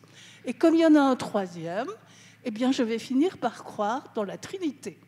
Alors, simplement, les souvenirs que j'ai, c'est un peu des souvenirs de dérision plus que d'humour. Alors, le plus impressionnant, comme je ne suis pas du tout médecin et que je leur fais une confiance aveugle, je n'ai jamais cherché à savoir qu'est-ce que c'était les médicaments. Mais je peux vous dire qu'il y en a un qui est d'une efficacité parfaite. C'est le Lasix. Alors, quand vous avez été perfusé 23 heures sur 24, que la fin de la journée arrive, parce que quand même, ils font attention, on ne fait pas ça quand on peut avoir des visites, et qu'après le Lasix, avec une potence, vous allez dans la petite salle de bain, mais il y a un bocal, vous imaginez. Bon. Donc un soir où j'étais avec l'interne, là c'est vrai que l'interne et l'infirmière ont des rôles importants. Je lui racontais et je lui disais que c'était pas facile. Et alors là, il y a eu un petit moment de silence et puis il me dit, vous savez, le Lasix, c'est le rêve de tous les candidats au concours de l'internat. On imagine qu'on peut en donner à une partie. Et là, d'un seul coup, j'ai imaginé la suite et je voyais la salle du concours. Bon, c'était un bon moment. Alors, il y en a eu d'autres. C'est cette interne qui venait souvent passer un petit moment le soir, d'où l'importance de la communication. C'était un fan de Tolkien, ce que moi, je ne suis pas. Et un jour, comme je lui dis, c'est pas possible, ça lie un médecin. Ça, c'était la réaction de l'ancienne étudiante en lettres face aux carabins qui, en plus, on ne fréquentait pas le même syndicat. Donc, c'était une petite revanche. Il y en a d'autres. Qu'est-ce que je peux... à l'hôpital, j'ai lu et j'ai écrit. Mais j'ai écrit des lettres. Il fallait qu'elles partent. Et donc, il y avait, chaque fois que j'arrivais, j'avais ma ramette de 500 feuilles et j'écrivais. Et un jour, plusieurs fois, lors de la grande visite du mardi, je crois que le jour, Dieu le Fils me dit, c'est pas croyable, hein, elle descend votre pile. Et je lui ai dit oui, et là, pourtant il y avait des témoins. Il me dit, vous savez, je crois que plus tard, vous devriez vous reconvertir. Je vous garantis qu'écrivain public, vous gagneriez mieux votre vie que prof. Je me suis dit que c'est quelque chose qui m'aurait bien plu. Et en parlant de courrier, alors il était médecin, mais c'était le papa d'une amie à Marseille. Et le jour où j'ai perdu mes cheveux, j'ai écrit. Alors, et quand il a reçu ma lettre, il a téléphoné le soir et il me dit aujourd'hui, j'ai eu une lettre un peu tirée par les cheveux. Alors, je dois avouer que j'ai ri, et puis, parce que quand même, c'est un peu rude, je me suis dit, c'est un homme. Et voilà, d'autres... Alors, puisque je parle, je crois que monsieur est urologue. Alors, quand j'allais dire à la fin du parcours du combattant, après la chimio, après la chirurgie, 2 foyers, il y a eu la radiothérapie. Et quand je suis arrivée pour la radiothérapie, je lisais. Alors j'ai relu tout Robert Merle, en particulier en Nos vertes années. Alors, c'est parfait. Et il y avait les opératrices. Et la première fois, elles me disent rien. Et la deuxième fois, quand j'y retourne, elles me disent « Attendez, soyez pas polis du tout.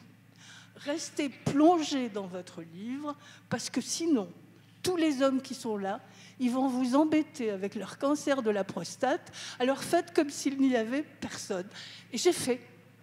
Pourtant, j'aime bien parler. Bon, voilà, donc c'est... Puis j'ai des souvenirs un peu drôles aussi. Mon chirurgien m'a abîmé le dos.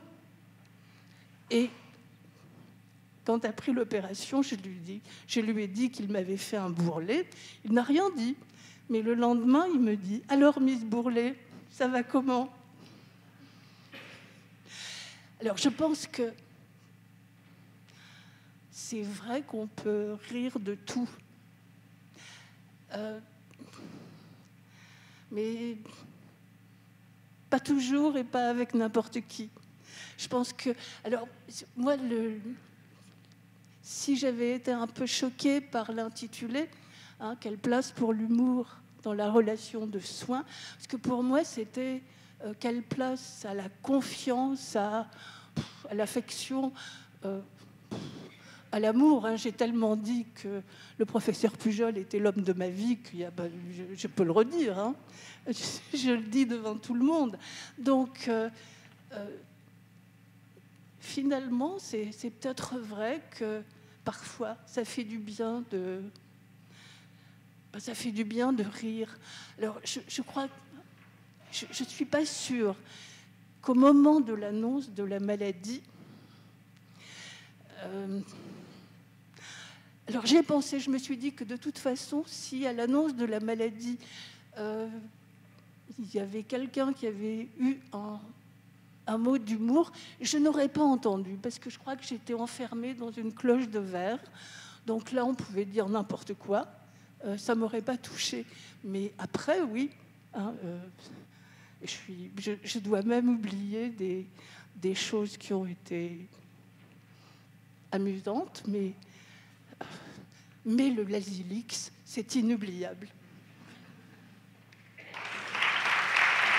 Merci, Madame Page.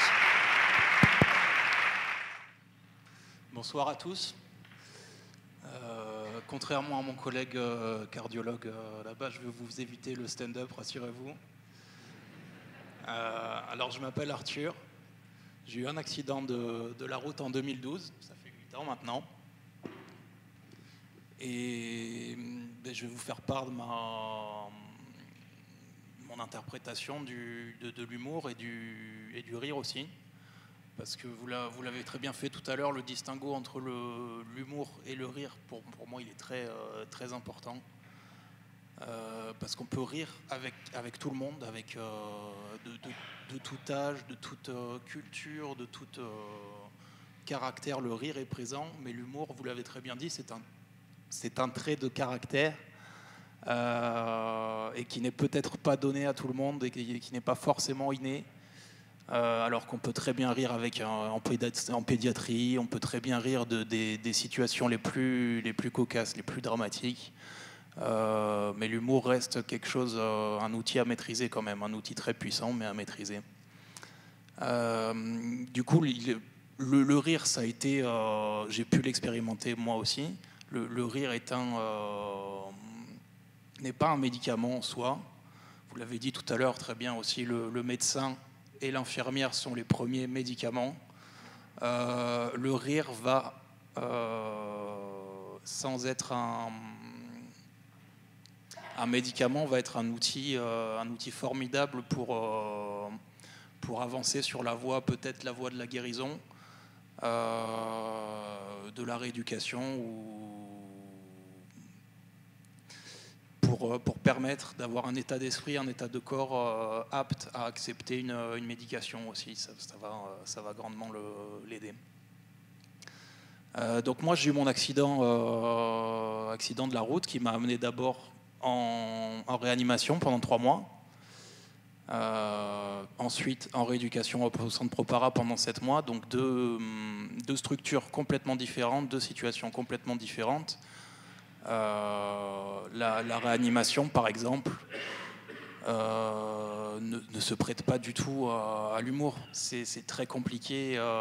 Voilà, vous arrivez en réanimation, déjà vous avez plus ou moins 15 jours de coma artificiel, donc là, évidemment, la communication n'est pas possible. Et même ensuite, sans parler de morphine ou de lucidité, on a déjà tout un appareillage, en fait. Vous en parliez tout à l'heure des appareillages de réanimation, donc on est intubé, on est trachéotomisé, et là la communication déjà de base est très difficile, mais alors l'humour, dans des périodes comme ça, post-accident, post-maladie, les premières semaines, pour moi l'humour est un vrai moteur. Je ne peux pas vivre sans humour, sans ironie, sans autodérision, Mais je dois avouer que les premières semaines, j'étais pas disposé. Dans ma tête, j'étais pas disposé. Dans mon corps ne pouvait pas non plus y répondre à cause de tout cet appareillage. Ensuite, la prise en charge en centre de rééducation. Là, elle est différente parce que c'est une hospitalisation au long cours sur laquelle on va pouvoir tisser des liens très forts avec les soignants, que ce soit les médecins, les infirmiers, les aides-soignants. On va avoir une relation vraiment très très longue qui va être très propice à l'installation voilà, d'une confiance, et cette confiance elle va s'installer par le biais de l'humour évidemment. Après, quelles pourraient être d'autres limitations à l'usage de l'humour dans le soin? On reste quand même dans un milieu, je pense, qui va être un milieu de protocole, qui va être plutôt institutionnel, déshumanisé, voire automatisé. De nos jours, le soin, finalement, le social ne rapporte pas. C'est peut-être un peu cru, c'est peut-être juste mon opinion à moi, mais est-ce qu'on a le temps aujourd'hui dans la prise en charge, dans le soin, de faire de l'humour? Je ne sais pas. Après, pour faire vite, je vais quand même peut-être vous faire part de deux, trois anecdotes. Il faut savoir que l'humour, vous l'avez dit tout à l'heure, il sera plus souvent instigé par le soignant que par le soigné. Moi, j'ai une expérience qui est tout autre, en fait. Et qu'il faudra souvent que ce soit le patient, à mon sens, de mon expérience, qui va initier l'humour. J'ai souvenir de cette infirmière qui, je l'ai su après, avait prié toute la nuit parce que son premier jour en centre de rééducation, elle savait qu'elle allait le lendemain prendre en charge un nouveau patient. Elle avait prié toute la nuit pour que ce patient ne soit surtout pas un patient jeune de son âge. Évidemment, c'est tombé sur moi, donc on avait plus ou moins le même âge un mois après. Elle est rentrée dans la chambre et elle a éclaté en sanglots. Carrément, elle m'a regardé, elle a éclaté en sanglots. Moi, j'étais trachéotomisé, tétraplégique pas jusqu'aux épaules, mais je récupérais très mal mes mains. J'ai pas su quoi faire dès le départ. Je me suis dit, waouh, qu'est-ce qui se passe, en fait? Et c'est bien après qu'on est devenus amis, elle m'a expliqué la situation. Mais sur ce moment-là, oui, je la vois, elle éclate en sanglots, elle me dépose mes médicaments. Donc dans le lot des médicaments, voilà, je vous passe les médicaments. J'avais des petits antidépresseurs. Alors c'était compliqué de lui dire. J'avais ma petite ardoise comme ça, avec mon stylo dans la main. Et je lui dis un antidépresseur, point d'interrogation, pour lui dire est-ce qu'on partage, quoi. Parce que là, c'est triste quand même. Et c'est pas mal de situations cocasses qui vont. Donc là, on est vraiment sur un début d'hospitalisation, un début de relation qui est compliqué. Mais l'humour peut servir les deux acteurs, voire les autres acteurs qui sont là aussi, dans un sens comme dans l'autre. J'ai souvenir aussi d'avoir été un peu récalcitrant à vouloir mettre des bas de contention, par exemple. C'est pas hyper glamour. Donc moi, je dis non, je mets pas ça, c'est pas possible. Mais écoute, on va... soignant qui me dit non, mais tu mets tout, et un deuxième qui rentre, qui prend le devant et qui dit bah ok, c'est bon, on va jouer à pierre feuille ciseaux. Sauf que voilà, moi j'étais en début d'hospitalisation, en début de récupération d'une tétraplégie qui était quand même assez lourde. Et donc autant vous dire que même aujourd'hui le ciseau il est compliqué à faire, il est pas terrible, la feuille elle est tremblante mais elle est là. Mais qu'à cette époque-là, j'avais qu'une arme, c'était la pierre. J'avais double pierre, mais même le puits était impossible. Et sur le moment, ça m'a beaucoup fait rire. C'est devenu un running gag par la suite, c'est devenu même une motivation par la suite à réussir à faire ce ciseau, à peu près, de la main droite. La main gauche, je ne vous la montre pas parce que... c'est devenu par la suite un running gag et c'est de l'humour, c'est un trait d'esprit, je sais plus, c'est vous qui en avez parlé tout à l'heure. C'est de l'humour, mais il faut quand même savoir le faire. Il y a de l'humour qui tombe à plat, de l'humour, c'est même pas de l'humour noir, c'est j'ai eu droit au bah oui, pas de bras, pas de chocolat, mais comme ça, sans connaître vraiment la personne, en tout début d'hospitalisation, ça tombe très très mal, quoi. On est dans la douche, ok, il y a un patient de la chambre d'à côté qui sonne, bouge pas, je reviens. Bah non, écoute, non, je ne pouvais pas bouger. J'attends. Des choses qui pourraient être très drôles, mais en fonction de qui va les prononcer. Voilà, ça pourrait être très très drôle, comme ça pourra vraiment tomber à plat, voire blesser la personne. Je vous remercie, je crois que j'ai fait à peu près le tour. Merci. C'est à vous la parole. Est-ce que vous avez des réactions à ces interventions? Oui.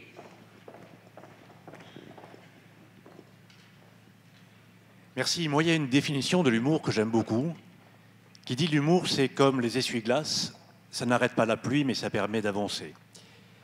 Et souvent, je trouve que l'humour permet de dégripper une relation, et c'est souvent le patient qui peut être gêné dans une relation de soins et qui a cette arme-là pour débloquer la situation, je repensais à une anecdote qui m'a été contée par une de mes consoeurs qui, un jour aux urgences, reçoit un homme qui avait joué avec un sextoy et qui ne pouvait pas l'enlever et qui continuait à vibrer. Donc elle s'est sentie très gênée, femme, elle ne savait pas que faire.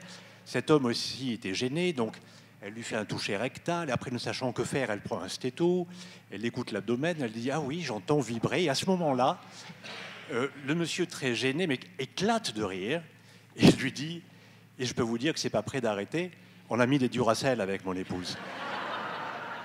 Et là, elle m'a dit, j'ai également éclaté de rire, et ça a cassé la glace, et finalement, il y avait une relation très complice, et j'ai pu faire la suite des soins. Voilà, donc pour dire que l'humour, c'est parfois un système de dégrippage. Merci. Bonsoir, je m'appelle Gérard Garcia et je suis président de l'Association française pour le don d'organes.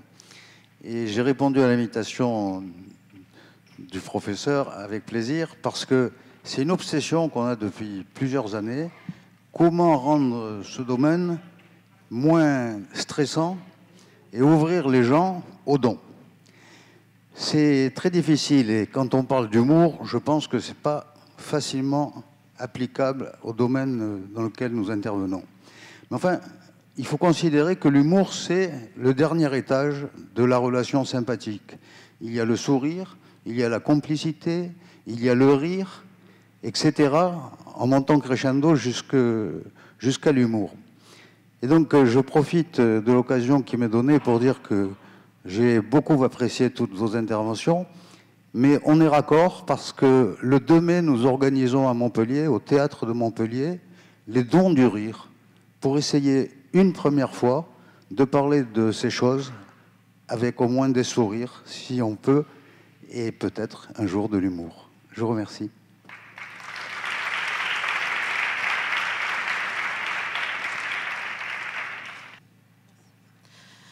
Donc, maman était une dame qui avait une belle main verte.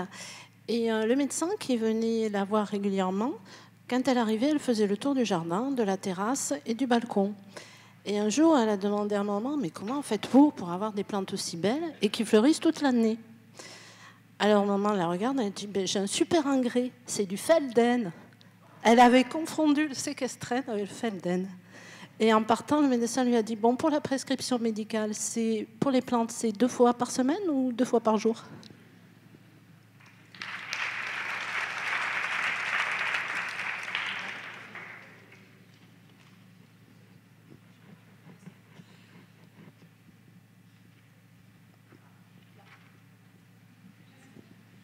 Oui, bonjour. Donc justement, vous parliez des médecins généralistes. Je me permets parce qu'il n'y a que des hospitaliers. Alors voilà, moi je suis médecin généraliste et je fais ma thèse sur le sujet de l'humour avec les enfants. Et voilà, donc j'ai beaucoup apprécié de pouvoir participer. Et je tenais à dire que nous, jeunes médecins, on a quand même une formation à la communication et une formation à l'humour qui passe beaucoup par les infirmières et par ce qu'on nous apprend en stage. Mais voilà, on n'a pas aucune formation à la communication avec le patient. On a quand même des cours, on est formé pour ça. Et je pense que beaucoup d'entre nous, on est plutôt bons, j'ai pas peur de le dire. Donc voilà, pour l'avis des jeunes générations et des généralistes. Merci.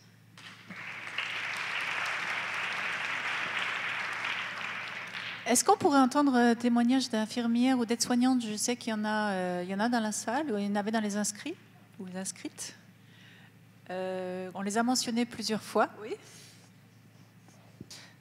Bonsoir. Moi, je suis aide-soignant au CHU de Montpellier en hématologie soins intensifs. Donc, en fait, c'est des gens qui viennent se faire greffer et c'est un petit peu la dernière chance. Donc, on utilise l'humour, mais avec parcimonie, parce que les gens, en fait, ils savent qu'ils sont un peu, c'est un peu raide, quoi, on va dire.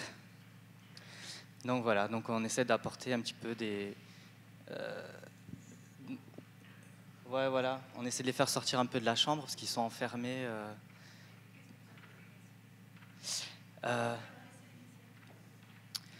En fait, après, on observe beaucoup le patient, on voit s'il est ouvert à ça. Enfin, c'est vraiment... faut essayer de pas faire de gaffe, quoi. Ouais.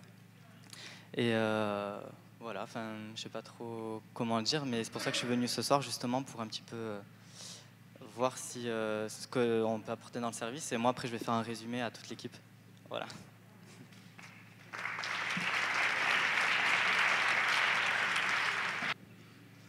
Donc moi, je suis infirmière anesthésiste à l'ICM Val d'Orel. Et donc, on a un temps très court avec le patient, puisqu'on l'accueille voilà, à un instant T, et puis on les accompagne jusqu'à la salle d'opération, où on va les endormir avec le médecin anesthésiste. Et du coup, effectivement, ce temps est très court.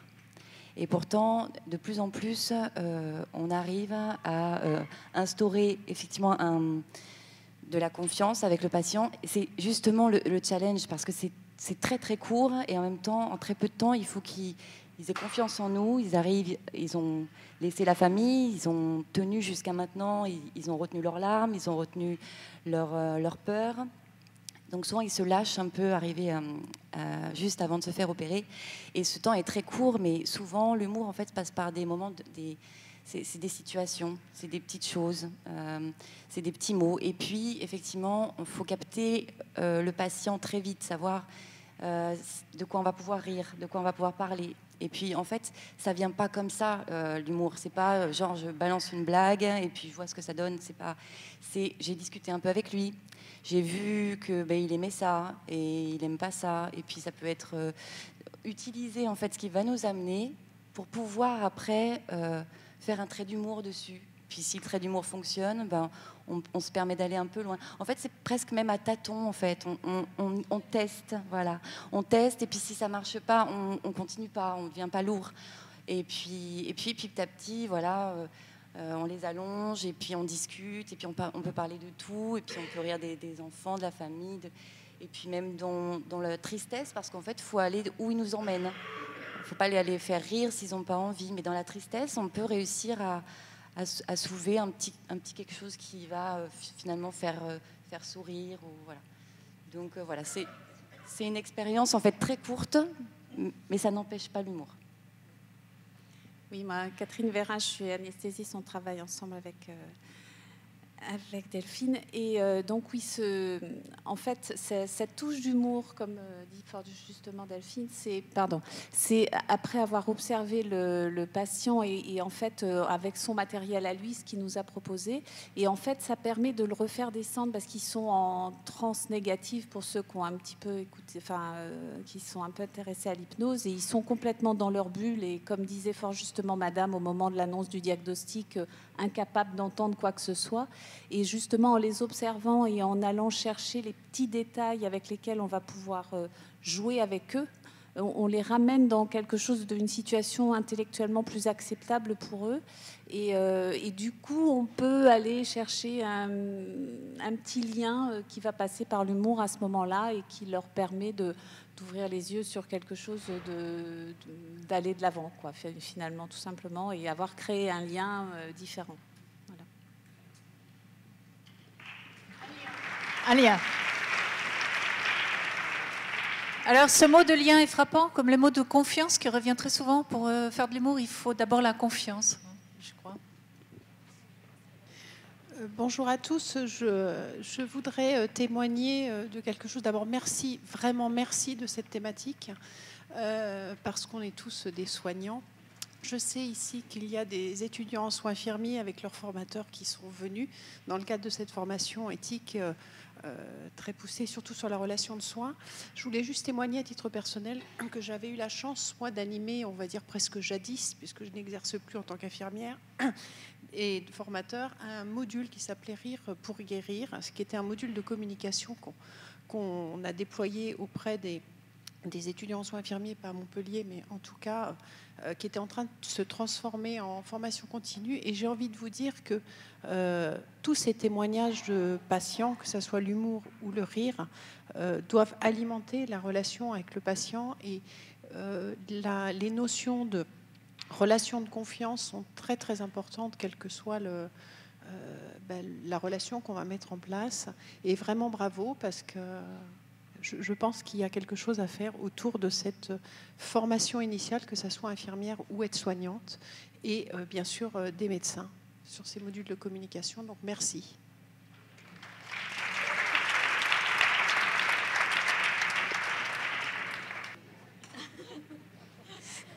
Bonsoir. Nous sommes avec mes 2 collègues infirmières en psychiatrie. Et du coup, on utilise beaucoup, je crois, l'humour dans les soins, pour le coup. Ce qui nous permet d'utiliser l'humour, c'est aussi par rapport, mais finalement, ça se rejoint avec ce que vous disiez par rapport à l'anesthésie sur un temps très court. Nous, on connaît bien les personnes qu'on suit, on assure le suivi des personnes. On les connaît bien et on utilise beaucoup l'humour. La connaissance de la personne nous permet de l'utiliser. Et en fait, on se rend compte que ça désamorce beaucoup de situations. On arrive à désamorcer pas mal de situations de stress, de tension. Et finalement, ça rejoint ce que vous dites par rapport à l'anesthésie sur des temps très courts. On arrive vraiment sur quelque chose de... On apaise. Enfin, on désamorce. Je pense que c'est la bonne... On désamorce, mais en plus, il y a des moments où on arrive à une relation quasi d'égal à égal. Et ça, c'est très chouette parce que du coup, ça permet, si vous voulez, d'accompagner plus facilement ces personnes-là. Et on passe... Oui, et on passe de bons moments avec nos patients, du coup. Et après, je voulais juste rebondir sur ce que vous disiez tout à l'heure par rapport au « bouge pas, j'arrive ». Je pense que ce n'est pas de l'humour. Après, il faut savoir ce qu'on fait et comment on le fait. Et nous, la connaissance de la personne nous permet de le faire, je pense, dans de bonnes conditions, mais avec tact. Voilà, je pense que c'est... Donc, il faut faire attention quand même à ce qu'on fait, à ce qu'on dit. Mais je crois que l'humour, c'est quand même un bon médiateur dans le soin. Pour nous, c'est un très joli médiateur dans le soin. Une dernière question et après... Bonsoir, plus une remarque qu'une question. En tant que patient, l'humour, c'est de la communication. Et comme il a été dit ce soir, communication, c'est parler, mais c'est aussi écouter. Et je pense que l'humour vient surtout du patient, parce que le patient, il a envie de penser à autre chose. Donc, il va faire un petit trait d'humour. Bon humour ou mauvais humour, peu importe. Mais donc, aux soignants d'avoir l'oreille attentive, même si l'humour n'est pas terrible, pour aller un peu dans le sens et de relaxer le patient dans sa souffrance. Donc je suis content d'entendre qu'il y a des cours qui sont donnés pendant les années de médecine, afin justement d'avoir cette écoute. Et parce que de toute façon, le malade, il est là, et bon, son humour, il est bon, il n'est pas bon, mais ça va lui permettre de s'extérioriser, de penser à autre chose, et peut-être d'aller mieux.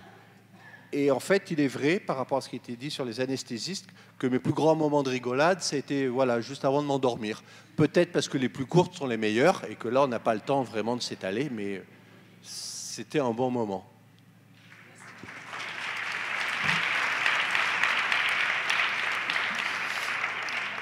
Bon, je crois qu'on va devoir s'arrêter là. Je vous remercie à tous d'être venus encore une fois et je voudrais vous signaler qu'il y a un petit pot, un cocktail, si vous voulez, à la salle du geste qui est juste en sortant à droite. Merci et à la prochaine fois.